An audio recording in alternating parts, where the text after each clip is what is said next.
Welcome to simple PSC. നമ്മുടെ ചാനലിൽ പുതിയ SCERT ടെക്സ്റ്റ് ബുക്കിൻ്റെ സീരീസ് സ്റ്റാർട്ട് ചെയ്തിട്ടുണ്ട്. റിവൈസിങ് സ്റ്റാർട്ട് ചെയ്തിട്ടുണ്ട്. 6ാമത്തെ ചാപ്റ്റർ വരെ നമ്മൾ കഴിഞ്ഞിട്ടുണ്ട്. ക്ലാസ് 5 സയൻസ് ക്ലാസ്സാണ് നമ്മളിപ്പോൾ ചെയ്തുകൊണ്ടിരിക്കുന്നത്. 6ാമത്തെ ചാപ്റ്റർ വരെ നമ്മുടെ കംപ്ലീറ്റ് ആയിട്ടുണ്ട്. ഈ 2 ചാപ്റ്റർ കൂടി കഴിഞ്ഞാൽ നമ്മുടെ ക്ലാസ് 5 5ാം ക്ലാസ്സിൽ SCERT സയൻസ് കഴിയാൻ പോവുകയാണ്. അപ്പോൾ നമുക്ക് നമ്മുടെ ചാനൽ ഇഷ്ടപ്പെടുകയാണെന്നുണ്ടെങ്കിൽ നമ്മുടെ ഫ്രണ്ട്സിന് ഷെയർ ചെയ്ത് കൊടുക്കുക. ഇഷ്ടപ്പെടുകയാണെന്നുണ്ടെങ്കിൽ ഒന്ന് സബ്സ്ക്രൈബ് ചെയ്ത് സപ്പോർട്ട് ചെയ്യാം കേട്ടോ. അപ്പോൾ നമുക്ക് അടുത്ത ചാപ്റ്റർ നോക്കാം. ക്ലാസ് 5 7ാമത്തെ പാഠമാണ് ഇന്ദ്രിയജാലം. നായ പറയുന്നത് എന്താണ്? ഞാൻ ചെറിയ ശബ്ദം പോലും തിരിച്ചറിയുന്നു എന്ന് പറയുന്നുണ്ട്. ഓരോരുത്തരുടെ സവിശേഷതകളെയാണോ പറയുന്നത്. അതുപോലെ തന്നെ കഴുകൻ എന്നാണ് പറയുന്നത്. വളരെ ദൂരെയുള്ള ഇരയെ പോലും എനിക്ക് കാണാൻ കഴിയും. തുമ്പി പറയുന്നു എൻ്റെ കാലുകൾ ഉപയോഗിച്ച് രുചി തിരിച്ചറിയാൻ കഴിയും. കരടി പറയുന്നു എനിക്ക് നേരിയ ഗന്ധം പോലും തിരിച്ചറിയാൻ കഴിയും. മുതൽ എൻ്റെ ശരീരം പാറ പോലെയാണെങ്കിലും എവിടെ തൊട്ടാലും ഞാൻ അറിയും എന്നാര് പറയുന്നുണ്ട്. അപ്പോൾ ഇങ്ങനെ ഓരോ ജീവിയും അവരെക്കുറിച്ച് പറയുന്നത് കേട്ടല്ലോ. അപ്പോൾ ഓരോരുത്തരുടെയും സവിശേഷതകൾ എന്താണെന്ന് നമുക്ക് അതിൽ നിന്ന് മനസ്സിലായി അല്ലേ. ഇനി നമുക്ക് ജ്ഞാനേന്ദ്രിയങ്ങൾ എന്താണെന്ന് നോക്കാം. ചുറ്റുപാടുകളെ മനസ്സിലാക്കുന്നതിന് സഹായിക്കുന്ന വിവിധ തരം അവയവങ്ങൾ ജന്തുക്കൾക്കുണ്ട്. ഈ അവയവങ്ങളെയാണ് ജ്ഞാനേന്ദ്രിയങ്ങൾ എന്ന് പറയുന്നത്. കണ്ണ്, ചെവി, മൂക്ക്, നാക്ക്, ത്വക്ക് എന്നിവയാണ് മനുഷ്യരുടെ ജ്ഞാനേന്ദ്രിയങ്ങൾ. അപ്പോൾ ചുറ്റുപാടുകളെ മനസ്സിലാക്കുന്നതിന് സഹായിക്കുന്ന വിവിധ തരം അവയവങ്ങൾ ജന്തുക്കൾക്കുണ്ട്. ഈ അവയവങ്ങളാണ് ജ്ഞാനേന്ദ്രിയങ്ങൾ എന്ന് പറയുന്നത്. മനുഷ്യരിലെ ഏതൊക്കെയാണ് ജ്ഞാനേന്ദ്രിയങ്ങൾ എന്ന് പറയുന്നത്? കണ്ണ്, ചെവി, മൂക്ക്, നാക്ക്, ത്വക്ക് എന്നിവയാണ് മനുഷ്യരുടെ ജ്ഞാനേന്ദ്രിയങ്ങൾ.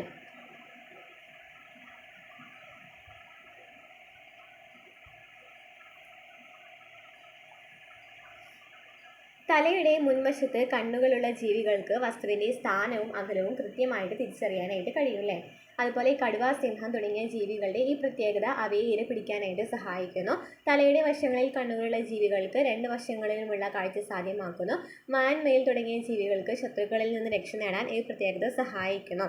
അപ്പം ഓരോ ജീവികളുടെയും പ്രത്യേകതകളാണ് പറയുന്നത്. തലയുടെ മുൻവശത്ത് കണ്ണുകളുള്ള ജീവികൾക്ക് വസ്തുവിൻ്റെ സ്ഥാനവും അകലവും കൃത്യമായിട്ട് തിരിച്ചറിയാൻ കഴിയും.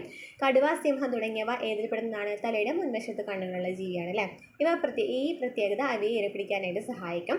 തലയുടെ വശങ്ങളിൽ കണ്ണുകളുള്ള ജീവികൾക്ക് 2 വശങ്ങളിലുമുള്ള കാഴ്ച സാധ്യമാകും. മാൻ, മുയൽ തുടങ്ങിയ ജീവികൾക്ക് ശത്രുക്കളിൽ നിന്നും രക്ഷ നേടാനായിട്ട് ഈ പ്രത്യേകത സഹായിക്കുന്നു. അപ്പോൾ തലയുടെ വശങ്ങളിൽ കണ്ണുകളുള്ള ജീവികൾ എന്ന് പറയുന്ന ആരൊക്കെയാണ്? മാൻ, മുയൽ എന്നിവയ്ക്കൊക്കെ ഇതിൽ നിന്നും രക്ഷപ്പെടാനായിട്ട് സഹായിക്കുന്നുണ്ട്. ഇനി പൂച്ചയുടെ കണ്ണിലെ കൃഷ്ണമണി പകൽ വെളിച്ചത്തിൽ ചുരുങ്ങിയും രാത്രിയിൽ പരമാവധി വികസിച്ചും കാണപ്പെടുന്നു. നേരിയ വെളിച്ചത്തിൽ പോലും അവയ്ക്ക് കാഴ്ച സാധ്യമാകും. പൂച്ചയുടെ കണ്ണുകളിൽ പ്രത്യേകതരം കോശങ്ങളുടെ ഒരു പാളിയുണ്ട്. അതാണ് രാത്രിയിൽ കണ്ണുകളുടെ തിളക്കത്തിന് കാരണം. രാത്രിയിൽ ഇര തേടുന്ന പല ജീവികളുടെയും കണ്ണുകൾക്ക് ഈ പ്രത്യേകതയുണ്ട്. ഇനി മൂങ്ങയ്ക്ക് തലയുടെ നേരെ മുൻഭാഗത്തായിട്ട് വലിയ കണ്ണുകളാണുള്ളത്. കഴുത്ത് പുറകോട്ട് തിരിച്ച് പുറകിലെ കാഴ്ചകൾ കാണാനും മൂങ്ങയ്ക്ക് സാധിക്കും. മരയോന്തിന് ഒരേ സമയം കണ്ണുകളെ വ്യത്യസ്ത ദിശകളിലേക്ക് ചലിപ്പിച്ച് ചുറ്റുമുള്ള കാഴ്ചകളെ കാണാനായിട്ട് കഴിയുന്നു. മരയോന്തിന് ഒരേ സമയം കണ്ണുകളെ വ്യത്യസ്ത ദിശകളിലേക്ക് ചലിപ്പിച്ച് ചുറ്റുമുള്ള കാഴ്ചകളെ കാണാനായിട്ട് കഴിയുന്നു. ഇനി നേത്രരോഗങ്ങളെ കുറിച്ച് പറയുന്നുണ്ട്. ചെങ്കണ്ണ് എന്ന് പറയുന്നത് പകരുന്ന രോഗമാണ് അല്ലേ. ഇനി സ്നെല്ലൻ ചാർട്ട് എന്തിനാണ് ഉപയോഗിക്കുന്നത്? കാഴ്ച പരിശോധിക്കാൻ സാധാരണയായി ഉപയോഗിച്ചു വരുന്ന ഈ ചാർട്ടിൽ പല വലുപ്പത്തിലുള്ള അക്ഷരങ്ങളാണുള്ളത്. മുകളിൽ നിന്ന് താഴേക്ക് വരുന്നോറും വലിപ്പം കുറഞ്ഞു വരുന്ന രീതിയിലാണ് അക്ഷരങ്ങൾ ക്രമീകരിച്ചിരിക്കുന്നത്. ഹെർമൻ സ്നെല്ലൻ ആണ് തയ്യാറാക്കിയത് 1862 അല്ലേ.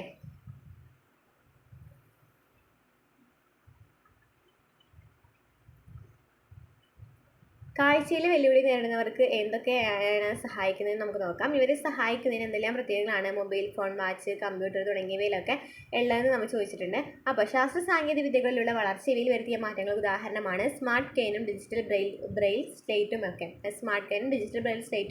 ഇതിനായിട്ട് ഉപയോഗിക്കുന്നുണ്ട്. അപ്പോൾ എന്താണ് സ്മാർട്ട് കെയിൻ എന്ന് പറയുന്നത്? സ്മാർട്ട് കെയിൻ എന്ന് പറയുന്നത് കൂടുതൽ എളുപ്പത്തിൽ വഴി കണ്ടെത്താനാണ് സ്മാർട്ട് കെയിൻ സഹായിക്കുന്നത്. സ്മാർട്ട് കെയിൻ എന്തിനാണ് സഹായിക്കുന്നത്? കൂടുതൽ എളുപ്പത്തിൽ വഴി കണ്ടെത്താനാണ് സഹായിക്കുന്നത്. തടസ്സം കണ്ടെത്താനായിട്ട് ഉപയോഗിക്കുന്നത് എന്താണ്? അൾട്രാസോണിക് ഇൻഫ്രാറെഡ് സെൻസറുകൾ ഉപയോഗിച്ച് തടസ്സങ്ങൾ കണ്ടെത്താനാകും. ഇതിൽ കണക്ടിവിറ്റി ഏതാണ്? സ്മാർട്ട് കെയിനുകൾക്ക് ബ്ലൂടൂത്ത് വഴിയാണ് സ്മാർട്ട് ഫോണുകളിലേക്കും മറ്റു ഉപകരണങ്ങളിലേക്കോ കണക്ട് ചെയ്യാനാകുന്നത്. വീഴ്ച കണ്ടെത്തൽ. താഴെ വീഴുകയും എഴുന്നേൽക്കാൻ കഴിയാതെ വരികയും ചെയ്താൽ ബന്ധപ്പെട്ടവരെ ഇത് വിവരമറിയിക്കുന്നു. ക്രമീകരിക്കാവുന്ന ഉയരം അങ്ങനെയൊക്കെയാണ് ക്രമീകരിച്ചിരിക്കുന്നത്. അപ്പോൾ നമുക്ക് ഒരു സ്മാർട്ട് കെയിൻ ഉണ്ടെന്നുണ്ടെങ്കിൽ നമ്മൾ എളുപ്പത്തിൽ വഴി കണ്ടെത്താൻ സഹായിക്കും. എന്തെങ്കിലും ഒരു പരിക്ക് പറ്റുകയാണെന്നുണ്ടെങ്കിൽ നേരെ ബന്ധുമിത്രാദികൾക്ക് എന്ത് പോകും? മെസ്സേജ് പോകും. അതിന് വേണ്ടിയാണ് ഈ സ്മാർട്ട് കെയിൻ എന്ന് പറയുന്നത് ഉപയോഗിക്കുന്നത്. അപ്പോൾ ഇതൊക്കെ ജസ്റ്റ് വായിച്ചിട്ടാൽ മതി. ഇതിൽ നിന്ന് അങ്ങനെ അധികം ക്വസ്റ്റ്യൻസ് ചോദിക്കില്ല. എന്താണ് സ്മാർട്ട് കെയിൻ എന്ന് പഠിച്ചു വയ്ക്കാം. എന്താണ്? കൂടുതൽ എളുപ്പത്തിൽ വഴി കണ്ടെത്താൻ സഹായിക്കുന്ന ഒരു സംഭവമാണ് സ്മാർട്ട് കെയിൻ എന്ന് പറയുന്നത്.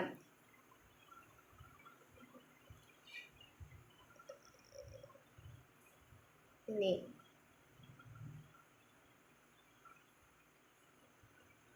നേരിട്ടും ഫോൺ വഴിയും ആരോഗ്യ വിദഗ്ധരുടെ സേവനം എല്ലായിടത്തും ലഭ്യമാകുന്ന ഇക്കാലത്ത് ശാസ്ത്രീയ അടിത്തറയില്ലാതെ ചികിത്സാ രീതികൾ പിന്തുടരരുത്.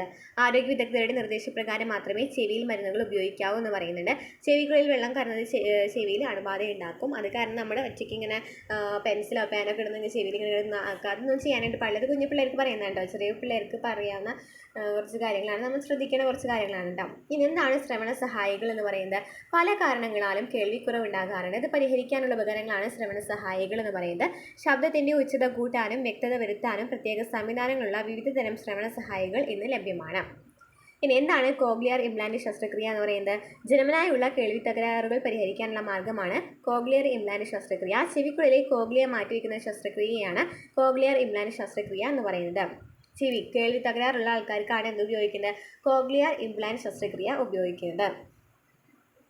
മൂക്കിനുള്ളിൽ എപ്പോഴും ഈർപ്പം അനുഭവപ്പെടാറില്ലേ? ഒരു സ്രവം ഉൽപ്പാദിക്കപ്പെടുന്നതാണ് ഇതിന് കാരണം. മൂക്കിലെത്തുന്ന പൊടിപടലങ്ങളും രോഗാണുക്കളും നീക്കം ചെയ്യലാണ് ഈ സ്രവത്തിൻ്റെ ധർമ്മം. വൈറസ് ബാധ ഉണ്ടാകുമ്പോൾ ഈ സ്രവം കൂടുതൽ ഉൽപ്പാദിപ്പിക്കപ്പെടുന്ന അവസ്ഥയാണ് ജലദോഷം എന്ന് പറയുന്നത്. അപ്പോൾ എന്താണ് ജലദോഷം എന്ന് പറയുന്നത്? മൂക്കിൽ ചെറുതായിട്ടൊരു സ്രവം ഉണ്ടായിരിക്കും, അതായത് ഓൾറെഡി ഒരു സ്രവം ഉണ്ടായിരിക്കും, നനവ്, ചെറിയൊരു നനവ്, അതായത് പൊടിപടലങ്ങളൊക്കെ തട്ടാണ്ടിരിക്കാൻ വേണ്ടിയിട്ട് അല്ലേ. പക്ഷേ ഈ പൊടിപടലങ്ങളും രോഗാണുക്കളും നീക്കം ചെയ്യുന്നതാണ് ഈ സ്രവത്തിൻ്റെ ധർമ്മം എന്ന് പറയുന്നത്. അങ്ങനെ എന്തെങ്കിലും ഒരു വൈറസ് ബാധ ഉണ്ടാവുകയാണെന്നുണ്ടെങ്കിൽ അതൊന്നുകൂടിയും കുറച്ചുകൂടി സ്രവം കൂടുതലായിട്ട് ഉൽപ്പാദിപ്പിക്കുക. അതിനാണ് നമ്മൾ എന്ന് പറയുന്നത് ജലദോഷം എന്ന് പറയുന്നത്. കൂടുതൽ സ്രവം ഉണ്ടാകുമ്പോൾ മണമറിയാൻ സഹായിക്കുന്ന കോശങ്ങളിലേക്ക് ഗന്ധകണികൾ എത്തില്ല. അത് കാരണം നമുക്ക് മൂക്കടപ്പുണ്ടാകും, നമുക്ക് ഗന്ധങ്ങളൊന്നും അറിയില്ല അല്ലേ. പിന്നെ പറയുന്നുണ്ട് മൂക്കിൽ യാതൊരു വസ്തുക്കളും ഇടരുത്, ശക്തിയായി മൂക്ക് ചീറ്റരുത്, ജലദോഷമുള്ളപ്പോൾ തൂവാല കൊണ്ട് വായ മൂക്ക് മുത്ത് പിടിക്കുക, ഒരാൾ ഉപയോഗിച്ച് തൂവാല മറ്റുള്ളവർ ഉപയോഗിക്കരുത് എന്നൊക്കെ പറയുന്നുണ്ട്. ഇതിനേക്കാളും കുറച്ചും ഡീറ്റെയിൽ ആയിട്ട് അടുത്ത സ്റ്റാൻഡേർഡിൽ വരുന്നുണ്ടോ കാര്യങ്ങൾ. ഇതിൽ നമ്മൾ 5ാം ക്ലാസ്സിലെ പിള്ളേരായി കാരണം കുറച്ച് ഒന്നറിയാൻ വേണ്ടിയിട്ട് എല്ലാ ഭാഗത്തു നിന്നൊന്ന് ജനറലൈസ് ചെയ്ത് പറഞ്ഞു മാത്രം. ഇനി എന്ത് രുചി എന്ന് പറയുന്നുണ്ട്? ഭക്ഷണ പദാർത്ഥങ്ങൾ ഉമിനീരിലരിഞ്ഞ് നാവിലുള്ള സ്വാദുമുകളങ്ങളെ ഉത്തേജിപ്പിക്കുമ്പോഴാണ് നമ്മൾ രുചി അറിയുന്നത്. ഭക്ഷണ പദാർത്ഥങ്ങൾ ഉമിനീരിലരിഞ്ഞ് നാവിലുള്ള സ്വാദുമുകളങ്ങളെ ഉത്തേജിപ്പിക്കുമ്പോഴാണ് നമ്മൾ രുചി അറിയുന്നത്. നാരങ്ങച്ചാറിൽ എന്താണ്? പുളിയാണ്. മാമ്പഴത്തിൽ മധുരമാണ്. പാവയ്ക്കത്തോരനിൽ എന്താണ്? കയ്പ്പാണ് അല്ലേ. തൊട്ടറിഞ്ഞ് മേശപ്പുറത്ത് പന്ത് പരാകൃതിയുടെ മുത്തുകൾ തണുത്ത വെള്ളം മിനുസമുള്ള കല്ലൊക്കെ വെച്ചിട്ടുണ്ട്. ഓരോ വസ്തു ഏതാണെന്നൊക്കെ പറയാൻ വേണ്ടിയിട്ടുള്ള ഒരു ആക്ടിവിറ്റി കൊടുത്തിട്ടുണ്ട് അല്ലേ. സ്പർശനത്തിലൂടെ വസ്തുക്കളെ തിരിച്ചറിയാൻ സഹായിക്കുന്ന അവയവമാണ് ത്വക്ക് എന്ന് പറയുന്നത്. അപ്പോൾ എന്താണ് ത്വക്ക് എന്ന് പറയുന്നത്? സ്പർശനത്തിലൂടെ വസ്തുക്കളെ തിരിച്ചറിയാൻ സഹായിക്കുന്ന അവയവമാണ് ത്വക്ക്. ചൂട്, തണുപ്പ് തുടങ്ങിയവ അറിയുന്നതിനും ത്വക്ക് സഹായിക്കുന്നു. ശരീരത്തിലെ ഏറ്റവും വലിയ അവയവമാണ് ത്വക്ക്. ശരീരത്തിനുള്ളിലേക്ക് രോഗാണുക്കൾ പ്രവേശിക്കാതെ ത്വക്ക് തടയുന്നു. ശരീരത്തിൻ്റെ ചൂട് നിയന്ത്രിക്കുന്നതിനും വിയർപ്പിലൂടെ മാലിന്യം പുറന്തള്ളുന്നതിനും ത്വക്കിന് പങ്കുണ്ട്. അപ്പോൾ ത്വക്കിൻ്റെ കാര്യങ്ങളാണ് പറയുന്നത്. സ്പർശനത്തിലൂടെ വസ്തുക്കളെ തിരിച്ചറിയാൻ സഹായിക്കുന്ന അവയവമാണ് ത്വക്ക്. ചൂട്, തണുപ്പ് തുടങ്ങിയവ അറിയുന്നതിനും ത്വക്ക് സഹായിക്കുന്നു. ശരീരത്തിലെ ഏറ്റവും വലിയ അവയവമാണ് ത്വക്ക്. ശരീരത്തിനുള്ളിലേക്ക് രോഗാണുക്കൾ പ്രവേശിക്കാതെ ത്വക്ക് തടയുന്നു. ശരീരത്തിൻ്റെ ചൂട് നിയന്ത്രിക്കുന്നതിലും വിയർപ്പിലൂടെ മാലിന്യം പുറന്തള്ളുന്നതിനും ത്വക്കിന് പങ്കുണ്ട്. ത്വക്ക് എന്തിനൊക്കെ സഹായിക്കുന്നുണ്ട്? അപ്പോൾ വസ്തുക്കളെ തിരിച്ചറിയാൻ, സ്പർശനത്തിലൂടെ വസ്തുക്കൾ തിരിച്ചറിയാൻ, ചൂട്, തണുപ്പ് എന്നിവ അറിയാൻ. അതുപോലെ തന്നെ ശരീരത്തിലെ ഏറ്റവും വലിയ അവയവം ഏതാണെന്ന് ചോദിച്ചാൽ ത്വക്കാണ്. ശരീരത്തിനുള്ളിലേക്ക് രോഗാണുക്കൾ പ്രവേശിക്കാതെ ത്വക്ക് തടയുന്നുണ്ട്. അതുപോലെ തന്നെ ചൂട് നിയന്ത്രിക്കുന്നതിലും വിയർപ്പിലൂടെ മാലിന്യം പുറന്തള്ളുന്നതിലൊക്കെ ത്വക്ക് സഹായിക്കുന്നുണ്ട്. ത്വക്കിൻ്റെ സംരക്ഷണം എങ്ങനെയെന്ന് പറയുന്നത്? ത്വക്ക് വൃത്തിയായി സൂക്ഷിക്കണം, ആവശ്യത്തിന് വെള്ളം കുടിക്കണം, ത്വക്കിൻ്റെ ആരോഗ്യത്തിന് സഹായിക്കുന്ന ഇലക്കറികൾ, പഴങ്ങൾ എന്നിവ ഭക്ഷണത്തിൽ ഉൾപ്പെടുത്തണം. ഇതോടുകൂടി നമ്മുടെ ചാപ്റ്റർ കഴിയാണ്ടോ. അപ്പോൾ നമ്മുടെ ചാനൽ ഇഷ്ടപ്പെടുകയാണെന്നുണ്ടെങ്കിൽ ഒന്ന് നമ്മളെ സപ്പോർട്ട് ചെയ്യും.